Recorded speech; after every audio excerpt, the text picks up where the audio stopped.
Coba lagi jajal kayak main judi gitu, pasang lagi itu 75. Besok kalau ibu-ibu dagang nasi uduk, udah jangan sebungkus, langsung sebaskom wae kasih. Hari itu gak usah dagang, tutup aja udah.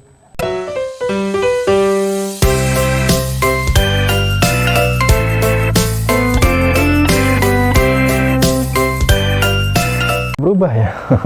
Selalu narasinya itu sedekah.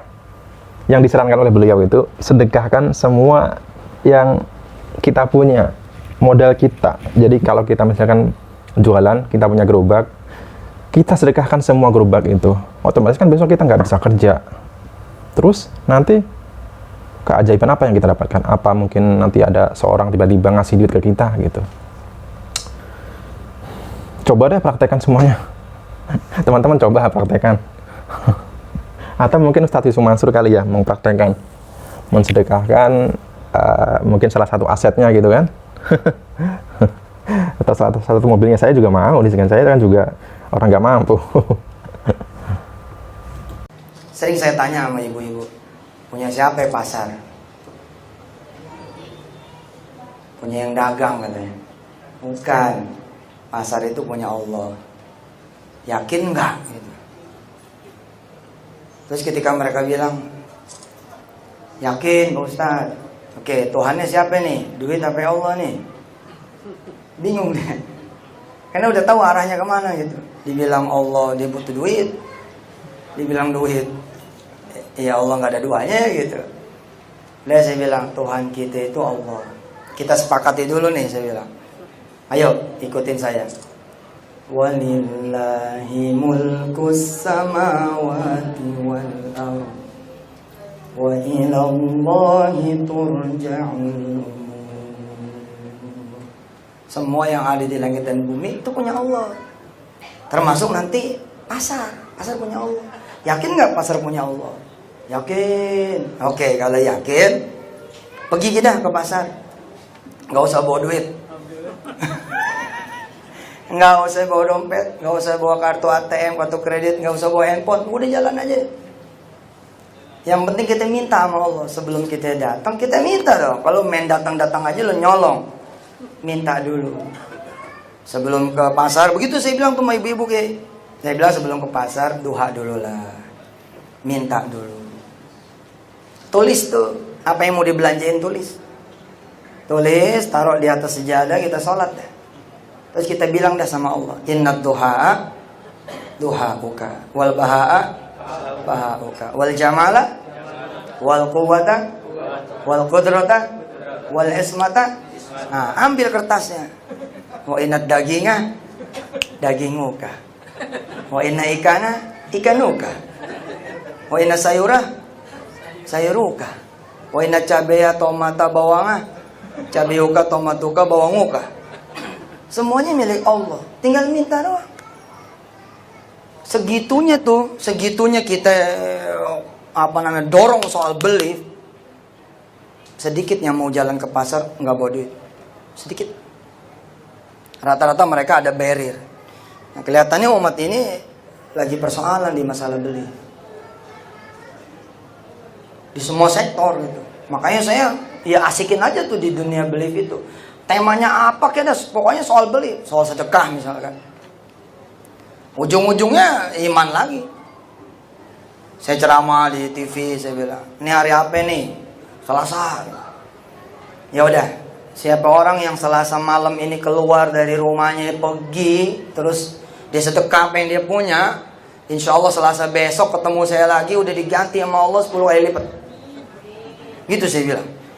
Ini zaman dulu nih, tahun-tahun 2007. Sekarang udah agak kurang berani juga ini ngomongin. Habis sekarang ngomongin di Facebook. Pengen tuh kayak Tuhan aja katanya. Gitu. Padahal ini soal belief itu.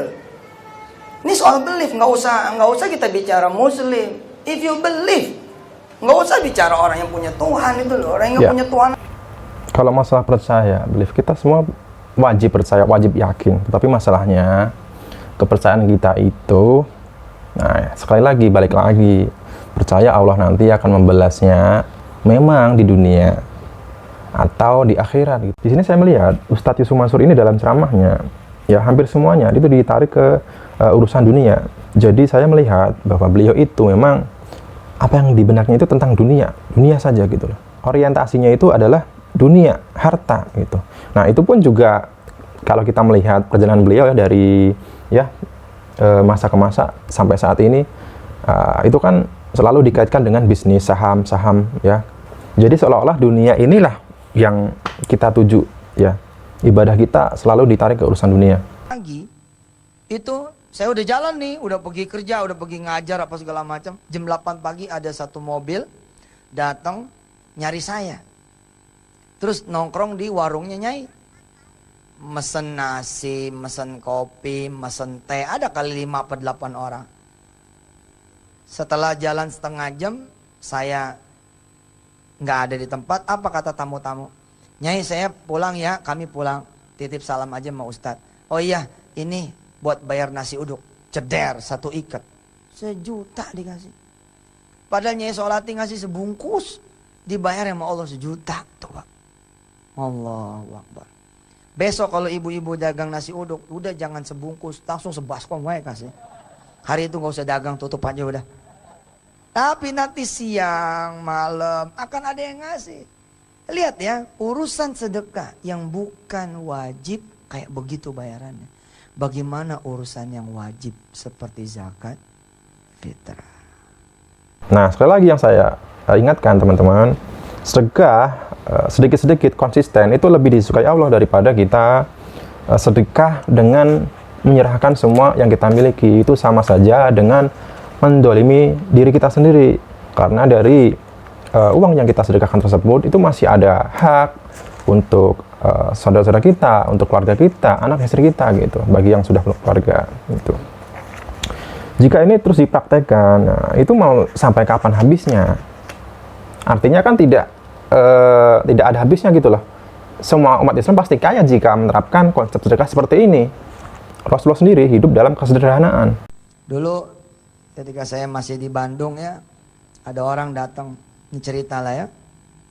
Pak Ustadz, saya pengen naik gaji jadi 3 juta. Gimana nih caranya? Ya sudah, keluarin itu di zakatnya 2,5%. Oh ya sudah, siaplah saya sedekah. Ini mendadak saya jadi Sunda begini. Ini ada di Bandung ini. Halo, gitu. Kata Agim gitu ya.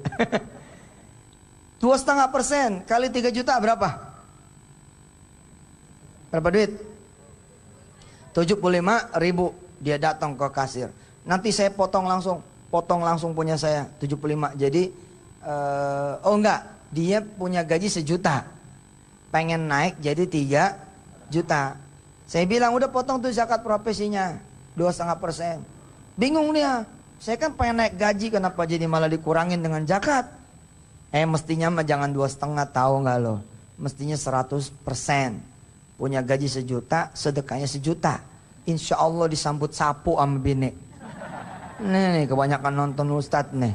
Masa kerja sebulan dikasih orang. Tapi gara-gara dikasih orang, betul nggak? Hidup kita jadi susah. Begitu susah kita sabarin, Allah datang. Kan Allah senang sama yang sabar. Kita nih nggak pernah susah sih kali, jadi jarang sabar. Begitu dikasih susah, ngeluh, Allah nggak datang-datang. Ketika dia sedekah 75, saya bilang jangan 25, sedekahnya dari 3 juta. Jadi jangan kali 2,5% itu dari 1 juta, tapi kali dari target. Targetnya kan 3 juta. Kaliin tuh, 3 juta kali 2,5. 75 ketemunya, bukan 25. Potong. Bulan depan terima stroke gaji. Begitu terima stroke gaji bingung dia. Kok masih 1 juta? Kata Ustadz 3 juta. Kalau sedekah 75. Tapi dia bilang saya coba lagi ya. Coba lagi jajal kayak main judi gitu. Pasang lagi itu 75. Nah itu teman-teman. Beliau bilang sendiri. Seperti judi. Ya Allah, sedekah jadi disamakan seperti judi. Gimana menurut teman-teman? Kalau kalian sedekah, apakah kalian menunggu-nunggu? Nanti dapat apa nih gitu. Seperti kita membeli makanan, di mana di situ ada lotre di situ. Apakah seperti itu sedekah? Apakah seperti itu sedekah yang dicontohkan oleh Rasulullah? Coba kita koreksi masing-masing. Coba kita pakai hati kita masing-masing. Kita pakai hati nurani. Apakah ada hadis seperti itu? Sedekah semua yang kita miliki. Seperti judi, seperti yang beliau sampaikan. Di mana judi itu haram, sudah pasti haram. Oke, kita lanjut ya. Alhamdulillah nggak naik juga, tetap sejuta. Bulan ketiga sejuta juga. Akhirnya bulan keempat, 5, 6 dan seterusnya ternyata tetap sejuta. Terus di mana kalau gitu? Ya, masih ada 2 menit, jangan naik dulu bentar. 2 menit. Bentar udah 1 menit baru naik. Ibu bapak yang dirahmati Allah, apa yang terjadi? Begitu kemudian bulan ke-10, Allahu Akbar. Betul kan kalau ada yang naik begini modelnya nih. Woi, di sini orangnya. Nengoknya kenapa ke sono? Lupa ya. Makanya jangan naik dulu ya.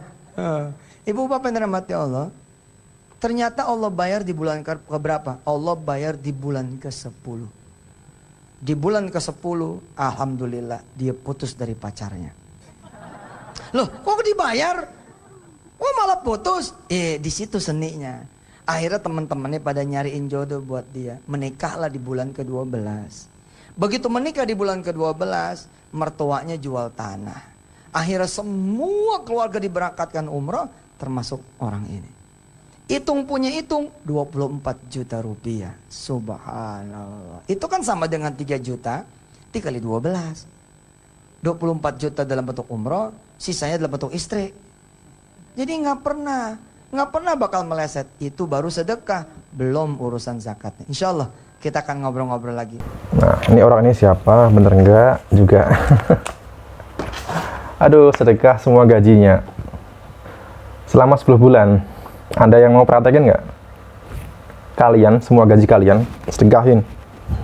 Oke teman-teman, tanpa berlama-lama ya. Jadi karena memang saya sadari saya masih bodoh, saya terbatas ilmunya ya. Jadi untuk itu teman-teman, karena terbatasnya ilmu saya akan menelpon ustadz yang saya kenal untuk saya ajak diskusi mengenai amal ibadah. Bagaimana tanggapannya jika amal ibadah itu semata-mata diniatkan hanya untuk dunia semata. Halo, Assalamualaikum Ustaz. Waalaikumsalam warahmatullahi wabarakatuh. Sehat Ustaz ya? Alhamdulillah. Gimana Mas Haji? Ya, maaf nih, tanya-tanya lagi nih. Oke, siap. Ya, ya. Ada yang bisa dibantu nih? Nah, ini saya baru nonton ya video ceramah dari Ustadz gitu ya. Ustadz tertentu gitu. Nah, beliau itu dalam ceramahnya selalu mengaitkan amal ibadah mulai dari sholat sunnah, tahajud, duha, dan lain-lain. Kemudian sedekah,